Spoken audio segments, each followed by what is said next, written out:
But specifically speaking, the game tree takes into account all the atemporal aspects of the relationships, and I'll explain what that means, right?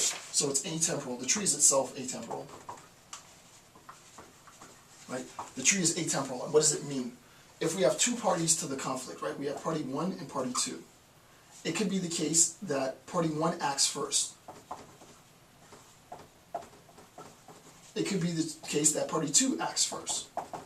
Or it could be the case that party 1 and 2 act simultaneously.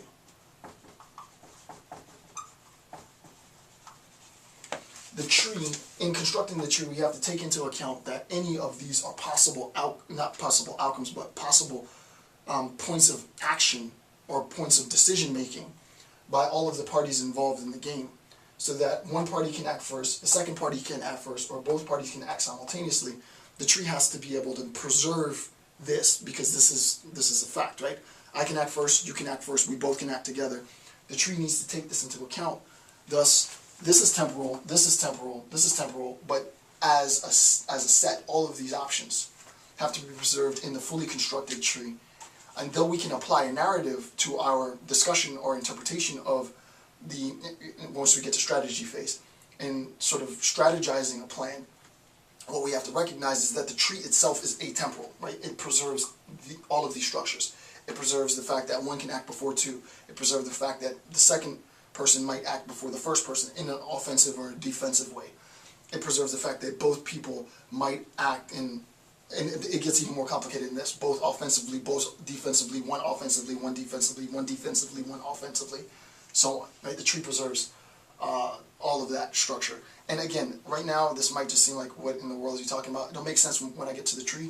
I just want to give you the concepts first, so you have these concepts in your mind, which will help, hopefully help make a clear understanding of the game. Okay, number four.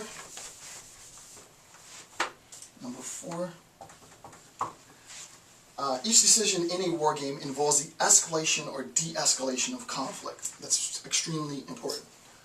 Now, this is my sort of stylized version of game tree construction for war games. I've done a number of things here. I've taken various parts, and those of you who are really steeped in game theoretics and sort of war strategies will recognize what I'm doing and what I've done. I don't have the time to explain how I went about constructing this graph because it's atypical, but it's valid and it's solid.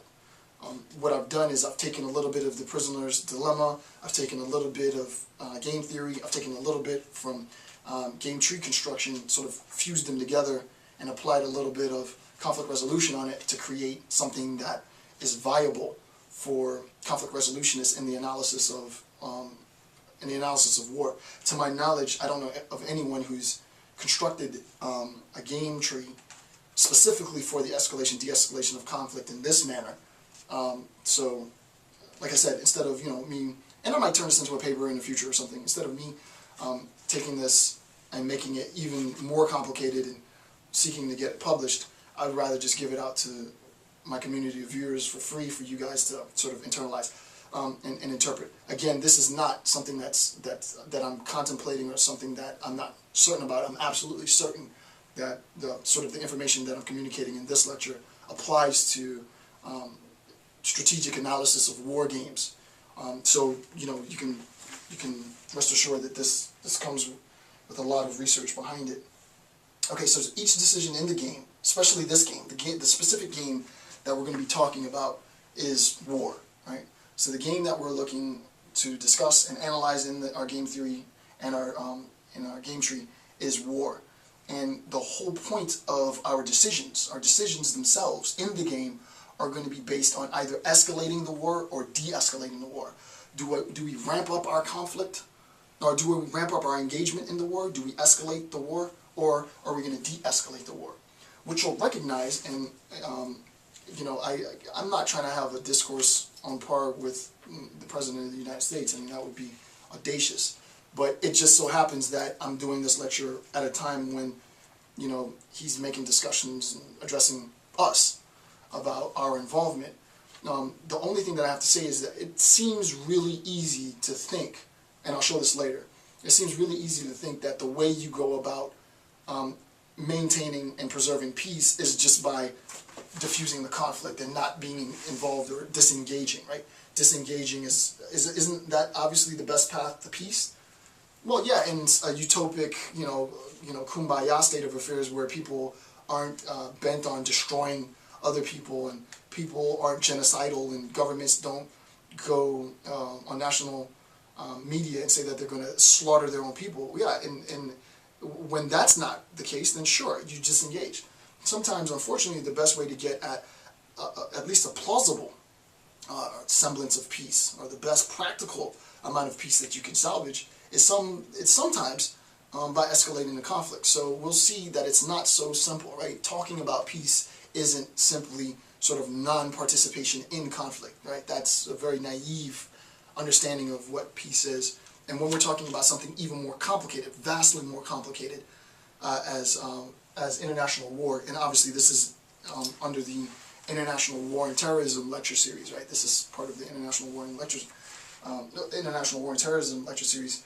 But this particular part is important because the next lecture that I'm going to be doing from the book talks about non-cooperative gaming and non-cooperative game theory, and I realized no one's going to understand that unless you have this. So I decided to give some background to non-cooperative gaming and decision-based theory and stuff. Okay, so specifically number 4, we're concerned with escalating or de-escalating conflict. Right, that's the whole point, right?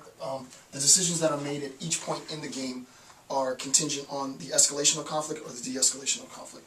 Number 5, in this basic game, 2 decisions are required to reach an outcome, right?